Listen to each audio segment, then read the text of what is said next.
Novel عشق کے آئینہ قسط نمبر 9 اس قلم اقصی رفیق۔ وہ تینوں اس وقت افراہیم کے کمرے میں بیٹھے ہوئے تھے جب واش روم کا دروازہ کھلنے کی آواز آئی۔ افراہیم 5 منٹ میں شاور لے کر باہر نکلا تھا۔ گیلے بال ماتھے پر بکھرے ہوئے، بلیک شرٹ اور بلیک ہی ٹراؤزر پہنے باہر نکل کر اس نے ایک نظر تینوں پر ڈالی جو سر جھکائے کتابوں کے صفحوں کی پھرولا پھرولی کر رہے تھے۔ زیام اور آئینہ کے چہرے پر ہوائیاں اڑی دکھائی دیں، جبکہ مہروش البتہ مطمئن بیٹھی کچھ نوٹ بک پر لکھ رہی تھی۔ وہ چل کر ڈریسنگ ٹیبل کی جانب گیا اور کنگھی اٹھا کر اپنے بالوں کو سیٹ کرنے لگا جب اس کے کانوں پر زیام کی سرگوشی بھری آواز پڑی۔ دیکھو لڑکیوں، اگر بھائی نے میری عزت افزائی کر دی تو زیادہ دل پر مت لینا، میرا مطلب ہے میری حالت پر ہنسنے مت لگ جانا، میں وارن کر رہا ہوں تم لوگوں کو، آئی سمجھ؟ وہ ایک نظر بال بناتے افراہیم کو دیکھ کر جلدی سے بولا۔ افراہیم بال بناتا چل کر ان کے سامنے صوفے پر آ کر بیٹھ گیا۔ آئینہ سے تو نظریں ہی نہیں اٹھائی جا رہی تھی۔ مہروش نے گھور کر زیام کو دیکھا، جبکہ آئینہ اس کو دیکھ کر منہ موڑ گئی۔ آئینہ ناراضگی کا بھرپور مظاہرہ کر رہی تھی۔ آئینہ کے منہ موڑنے پر زیام کلس کر رہ گیا۔ تمہیں تو میں بعد میں دیکھتا ہوں آئینہ بی بی، پہلے اس امتحان میں تو پاس ہو جاؤں۔ زیام افراہیم کو دیکھتے دل میں بولا۔ بک لے کر آؤ زیام۔ زیام بک اٹھاتا ہوئے افراہیم کے سامنے کھڑا ہو گیا۔ جب افراہیم نے ایک سوال نوٹ بک پر لکھ کر اسے 5 منٹ میں اس کو حل کرنے کے لیے کہا، اسی طرح مہروش اور آئینہ کو بھی ایک سوال دیا۔ شکر ہے مجھے آتا ہے یہ سوال، زیام دل میں کہتے دھڑ دھڑ لکھنے شروع ہو گیا۔ مہروش بھی لکھ رہی تھی، جبکہ آئینہ کو جس ایکسرسائز پر سوال دیا گیا تھا وہ میڈم نے ان کو کل کروانی تھی۔ آئینہ کی آنکھوں میں نمی تیرنے لگی۔ افراہیم کا رد عمل سوچ کر اس کے پسینے چھوٹنے لگے۔ افراہیم خود لیپ ٹاپ لے کر پیچھے صوفے کے ساتھ ٹیک لگا کر اپنا کام کرنے لگا۔ جب مہروش اٹھ کر افراہیم کے پاس آئی اور اپنی نوٹ بک آگے کی، بھائی میں نے کر لیا ہے، گڈ مانو، وہ اس کو شاباشی دیتا ہوا بولا۔ مہروش کھل اٹھی، بھائی میں جاؤں، میں نے ٹیسٹ کی تیاری کرنی ہے۔ ٹھیک ہے، وہ اس بات میں سر ہلا کر اس کو اجازت دیتا ہوا بولا، جب پیچھے زیام بھی سوال چیک کرواتا۔ رفو چکر ہو گیا۔ افراہیم نے نظر اٹھا کر آئینہ کو دیکھا جو سر جھکائے نہ جانے کن سوچوں میں گم تھی۔ افراہیم کی اڑتی نظر محسوس کر کے آئینہ نے افراہیم کی جانب دیکھا تو گڑبڑا کر اپنی جگہ سے اٹھی، کانپتی ٹانگوں سے ہمت کرتے افراہیم کے پاس آ کر کھڑی ہو گئی۔ کیا ہوا ہے؟ افراہیم جو اسے ہی دیکھ رہا تھا آنکھوں میں اس کے نمی محسوس کرتے سے پوچھ بیٹھا۔ دکھاؤ نوٹ بک۔ آئینہ نے نوٹ بک سامنے کی جہاں افراہیم کا سوال ہی لکھا ہوا تھا۔ مجھے نہیں آتا یہ سوال، ہماری میم نے نہیں کروایا یہ، وہ اٹکتے ہچکی لیتے ہوئے بولی اور سارے آنسو آنکھوں سے پھسل کر گالوں پر بہنے لگا۔ کوئی بات نہیں، آؤ بیٹھو، میں تو سمجھا دیتا ہوں، رونا بند کرو۔ اس کے لیے صوفے پر جگہ بناتا اپنی ٹانگوں کو سمیٹ کر بیٹھ گیا۔ آئینہ سمٹی ہوئی خاموشی سے اس سے تھوڑا دور ہٹ کر بیٹھ گئی۔ جب افراہیم نے سوال حل کرنا شروع کیا وہ ساتھ اسی کو سمجھا بھی رہا تھا۔ 5 منٹ کے بعد افراہیم نے آئینہ کو دیکھا جس کا دھیان نوٹ بک کی طرف تھا۔ سمجھ آیا سوال؟ افراہیم نے اس کو گہری نظروں سے دیکھا جو اس وقت بلیک اور پنک کنٹراسٹ میں پنک ہی دوپٹہ کندھے پر لیے جو کندھے پر جھول رہا تھا، رویا سرخ چہرہ، اس کا یوں نزدیک بیٹھنا افراہیم فوراً ہوش میں آیا۔ چلو اسے اگلا سوال کر کے دکھاؤ، سیم میتھڈ ہے۔ آئینہ نے فوراً نوٹ بک پکڑی اور سوال حل کرنے لگی۔ افراہیم نوٹ بک پر نظر ڈالی جہاں آئینہ کی نازک سی سفید انگلیاں چل رہی تھیں۔ آئینہ نے 4 منٹ میں سوال حل کر کے افراہیم کی طرف دیکھا اور پھر سر جھکا لیا۔ ٹھیک ہے، افراہیم چیک کرتے ہوئے بولا۔ 15 منٹ کے اندر اندر افراہیم نے اس کو پوری ایکسرسائز سمجھا دی۔ اگلی بار میں جب آؤں گا تو اس پوری ایکسرسائز کا ٹیسٹ لوں گا۔ افریم نے اس کو دیکھتے ہوئے کہا۔ اس نے سر اس بات میں ہلایا۔ افریم نے اسے دیکھے گیا۔ یہ لڑکی اس کو زیر کرنے کے سارے ہتھیار جانتی تھی۔ اب جاؤ، وہ فوراً اپنے جذبات پر کنٹرول کرتے ہوئے بولا۔ آئینہ اپنی کتابیں سمیٹتے باہر نکل گئی۔ جلال الدین عالم شاہ لاٹھی پکڑے غصے سے بھرے چہرے کے ساتھ حویلی میں داخل ہوئے۔ کرمو! جب جلال الدین عالم شاہ نے کرمو ملازم کو آواز دی، کرمو فوراً بوتل کے جن کی طرح حاضر ہوا۔ شمائم کہاں ہے؟ وہ بڑے سائیں، چھوٹے سائیں اپنے کمرے میں۔ فوراً بلاؤ ان کو، میں بیٹھک میں ہوں۔ وہ کہتے بیٹھک میں چلے گئے۔ جب کرمو نے فوراً بھاگتے ہوئے شمائم تک جلال الدین عالم شاہ کا پیغام پہنچایا۔ شمائم عالم شاہ بیٹھک میں داخل ہوا تو جلال الدین عالم شاہ غصے سے ٹہل رہے تھے۔ شمائم کے اندر آتے رک کر اس کو دیکھنے لگے۔ اس کا حلیہ اب قدرے بہتر تھا۔ جب حویلی میں داخل ہوا تھا تو اس نے شکر کیا کہ عنایہ بیگم اور بخت بیگم نہیں تھی، نہیں تو اس کے حلیے کو دیکھ کر پریشان ہو جاتی۔ تمہیں کیا ضرورت تھی شمائم اس خبیث انسان سے الجھنے کی؟ ہوا کیا تھا؟ مجھے پوری بات بتاؤ، وہ غصے سے بولے۔ شمائم پوری بات بتاتا چلا گیا۔ جب جلال الدین عالم شاہ کا چہرہ سرخ پڑا۔ دادا جان آپ پریشان نہ ہو، میں سب سنبھالوں گا، اور ویسے بھی وہ آدمی کچھ نہیں کرے گا اور نہ وہ ہمارا کچھ بگاڑ سکتا ہے۔ کیسے کچھ نہیں کرے گا شمائم؟ وہ پاگل آدمی کچھ بھی کر سکتا ہے، یہ تم بھی اچھی طرح جانتے ہو۔ سالوں پہلے اس کے باپ نے بھی یہی دھمکی دی تھی۔ میرا آشیانہ بکھر کر رکھ دیا تھا شمائم، جس کو میں نے آج تک نہیں سمیٹ پایا۔ میرے جگر کے ٹکڑے مجھ سے جدا ہو گئے، ایک مٹی تلے جا دفن ہو گیا اور دوسرا زندہ ہو کر بھی ہمارے لیے مر گیا۔ کیسے نہ پریشان ہوں، میرے سامنے تم تینوں کے علاوہ کوئی بھی نہیں ہے۔ کمزور لہجے میں کہتے وہ پیچھے کرسی پر ڈھہ گئے۔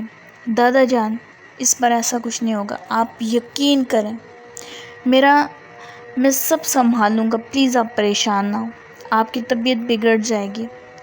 شمائم کے قدموں میں بیٹھتا جلال الدین عالم شاہ کے ہاتھ پر بوسہ دیتے ہوئے بولا۔ جلال الدین عالم شاہ کرسی سے ٹیک لگائے آنکھیں موند گئے، جسے صاف واضح تھا کہ وہ مزید کوئی بات نہیں کرنا چاہتے۔ شمائم اٹھ کر باہر آ گیا۔ بیٹا صبح کب نکلنا ہے؟ ڈائننگ ٹیبل پر سب بیٹھے ڈنر کر رہے تھے جب رباب بیگم نے افریم سے پوچھا۔ ماما صبح ہی نکل جاؤں گا، کچھ کام ہے، پھر ادھر سے یونٹ چلا جاؤں گا۔ افریم نے کھانا کھاتے سنجیدگی سے رباب بیگم کو جواب دیا۔ بیٹا نورب بھی جا رہی ہے تمہارے ساتھ؟ نہیں ماما، وہ صبح یونٹ کے لیے نکل جائے گی، ساتھ نہیں جا رہے ہم۔ ایک تو میں اور تمہاری پھوپھو بہت تنگ ہے تم لوگوں کی اس نوکری کی وجہ سے، نہ دن کا پتہ ہے نہ رات کا، اور 6 مہینے تم دونوں اپنی شکل نہیں دکھاتے۔ رباب بیگم اس کے جانے کا سن کر اداسی سے بولی۔ پر بیگم، مجھے تو اپنے بیٹے پر فخر ہے۔ جب لوگ مجھے کہتے ہیں کہ آپ میجر افریم عبدالرحمن عالم شاہ کے والد ہیں تو میرا سینہ خوشی سے پھول جاتا ہے۔ عبدالرحمن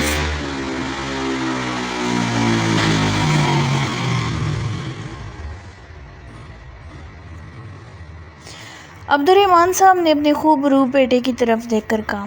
عبدالرحمن صاحب کی بات سن کر رباب بیگم کے چہرے پر بھی مسکراہٹ آ گئی، جبکہ افریم اپنی مسکراتی ماں کو دیکھ کر کھانے کی طرف متوجہ ہو گیا۔ ڈیڈ، کیا آپ کو مجھ پر فخر نہیں ہے؟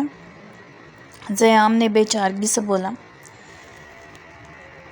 مہروش منہ نیچے کر کے ہنسنے لگی، جبکہ آئینہ خاموشی سے منہ نیچے کیے کھانا کھا رہی تھی۔ کھانا کم، پلیٹ میں چمچ زیادہ چلا رہی تھی، کیونکہ سامنے افریم بیٹھے خاموشی سے کھانا کھا رہا تھا۔ پتر جی، کیوں نہیں فخر مجھے آپ پر، جب آپ مجھ سے جوتیاں کھاتے ہیں؟ ہر الٹے کام میں میرے پتر جی کا ہاتھ ہوتا ہے۔ مجھے تو بہت فخر ہے اپنے پتر پر، عبدالرحمن صاحب نے زیام کو گھورتے ہوئے جواب دیا۔ ماما، دیکھ رہی ہیں آپ ڈیڈ کو؟ زیام نے نہ آنے والے آنسو پوچھتے ہوئے رباب بیگم سے کہا۔ آپ تو ہر وقت میرے بیٹے کے پیچھے پڑے رہتے ہیں، کوئی موقع ہاتھ سے جانے نہیں دیتے۔ رباب بیگم عبدالرحمن صاحب کی طرف گھورتے ہوئے بولی۔ یہ سب آپ ہی کی ڈھیل کا نتیجہ ہے، جو اس قدر بگڑ گئے آپ کے صاحبزادے۔ عبدالرحمن صاحب نے بھی رباب بیگم کو گھورتے جواب دیا۔ آئینہ ٹھیک سے کھاؤ۔ رباب بیگم کی نظر آئینہ پر پڑی تو اسے ٹوکتی ہوئی بولی، جو پلیٹ میں تھوڑا سا پلاؤ ڈالے بیٹھی ہوئی تھی اور پلیٹ میں چمچ ہلا رہی تھی۔ جی جی ماما، آئینہ روحان سے ہو کر بولی۔ رباب بیگم کی آواز پر سب اس کی طرف متوجہ ہو گئے۔ جب افریم نے بھی ایک نظر اٹھا کر سامنے بیٹھے آئینہ کو دیکھا، ایک نظر ڈال کر دوبارہ کھانے کی طرف متوجہ ہو گئی۔ چپ کر کے کھانا کھاؤ، کھانے کے دوران ہی سب کو باتیں نظر یاد آتی ہیں، اب آواز نہ آئے مجھے کسی کی۔ عبدالرحمن صاحب سختی سے سب کی طرف دیکھ کر بولے۔ ان کی بات سن کر سب خاموشی سے کھانے کی طرف متوجہ ہو گئے۔ ڈنر کرنے کے بعد وہ رباب بیگم کے کمرے کی طرف بڑھا، دروازہ باہر سے نوک کیا۔ آ جائیں۔ جب اندر سے رباب بیگم کی آواز آئی، جو آنکھوں پر چشمہ لگائے بیٹھی کسی کتاب کا مطالعہ کر رہی تھی۔ آؤ بیٹا، افریم کو اندر آتے دیکھ کر رباب بیگم نے کہا، اور اپنا چشمہ اتار کر کتاب بند کرتے سائڈ ٹیبل پر رکھی۔ افریم چلتا ہوا بیڈ پر ان کے پاس بیٹھ گیا۔ ماما، وہ اپنی جوتی اتارتا اوپر ہو کر رباب بیگم کی گود میں سر رکھ گیا۔ ماں صدقے میرا بچہ۔ رباب بیگم اس کے بال کشادہ پیشانی سے ہٹائے اس کے ماتھے پر پیار کرتے ہوئے بولی، ڈیڈ کہاں ہے؟ افراہیم نے کمرے میں نظریں دوڑائیں۔ باہر بالکنی میں کوئی ضروری کال آئی ہوئی ہے ان کی۔ آپ کب آؤ گے افراہیم؟ رباب بیگم اس کے وجیح چہرے کی طرف دیکھ کر بولی، جس وقت بالکل چھوٹی بچوں کی طرح ان کی آغوش میں چھپا ہوا تھا۔ ماما، ہمیں جو مشن ملا ہوا ہے، بس دعا کریں ہم ان میں کامیاب ٹھہریں۔ انشاءاللہ اللہ پاک سرخرو کریں گے تم سب کو۔ اللہ تمہیں اپنے حفظ و امان میں رکھے، بلکہ ہر ماں کے بچے کو اپنے حفظ و امان میں رکھے۔ ابھی کچھ دیر پہلے تمہاری پھوپھو کا فون آیا ہوا تھا، خفا ہو رہی تھی بہت، کہہ رہی تھی کہ تم انہیں بغیر بتائے چلے آئے اور وہاں سے غصے سے نکلے ہو۔ کیا ہوا تھا افریم؟ ماما، مجھے ضروری کام یاد آ گیا تھا، اس لیے میں وہاں سے چلا گیا۔ میں پھوپھو سے خود بات کر لوں گا، آپ پریشان نہ ہو۔ کیا نورب بھی تمہارے ساتھ اس مشن میں ہے؟ رباب بیگم افریم کے بالوں میں انگلیاں چلانے لگی، جسے افریم کو سکون مل رہا تھا۔ آنکھیں موند گیا۔ جی ماما، افریم نے آنکھیں بند کیے جواب دیا۔ بیٹا، اس کا بھی خیال رکھا کرو، بہن ہے تمہاری، اکیلی بچی ہے، تمہاری پھوپھو بہت پریشان رہتی ہے نورب کی وجہ سے۔ جی ماما، وہ آنکھیں بند کیے سر اس بات میں ہلاتے ہوئے بولا۔ جب عبدالرحمن صاحب کمرے میں داخل ہوئے، ارے واہ بیگم، آج تو بڑا پیار جتایا جا رہا ہے بیٹے پر۔ کیوں نہ جتاؤں پیار، اب پتہ نہیں کب واپس آئے۔ رباب بیگم نے نر اٹھے لہجے میں بولی۔ بیگم، میں نے کب کہا کہ مت جتائیں پیار؟ ابو لچکاتے رباب بیگم کو دیکھتے ہوئے بولے اور بیڈ کی دوسری طرف آ کر بیٹھ گئے۔ کچھ لمحے گزرے تھے جب اس نے آنکھیں کھولی اور اٹھ کر بیٹھ گیا۔ ڈیڈ، ماما، مجھے آپ دونوں سے ایک بات کرنی تھی۔ وہ پہلے عبدالرحمن صاحب اور پھر رباب بیگم کو دیکھ کر بولا۔ بولو بیٹا، کیا بات ہے؟ عبدالرحمن صاحب نے سوالیہ نظروں سے اسے دیکھا۔ رباب بیگم بھی متوجہ ہوئیں۔ ڈیڈ، آپ نے مہروش کے بارے میں کیا سوچا؟ افریم نے عبدالرحمن صاحب کی طرف دیکھ کر کہا۔ کیا مطلب؟ میں سمجھا نہیں۔ عبدالرحمن صاحب نے نہ سمجھنے والے انداز میں کہا۔ ڈیڈ، مہروش اب بڑی ہو گئی ہے، آپ کو نہیں لگتا اب ہمیں بتا دینا چاہیے اس کو شمائم کے بارے میں؟ جب عبدالرحمن صاحب کے چہرے پر ایک رنگ آیا اور ایک گیا، رباب بیگم کا بھی یہی حال تھا۔ اس بات سے آپ انکار نہیں کر سکتے ڈیڈ کہ مانو شمائم کے نکاح میں پہلے چھوٹی تھی، آپ نے ہی کہا تھا کہ ابھی مہروش کو پتہ نہیں لگنا چاہیے، اس کا بچکانا ذہن ہے، دادوں کی طبیعت ٹھیک نہیں رہتی، وہ شمائم کی شادی کرنا چاہتے ہیں۔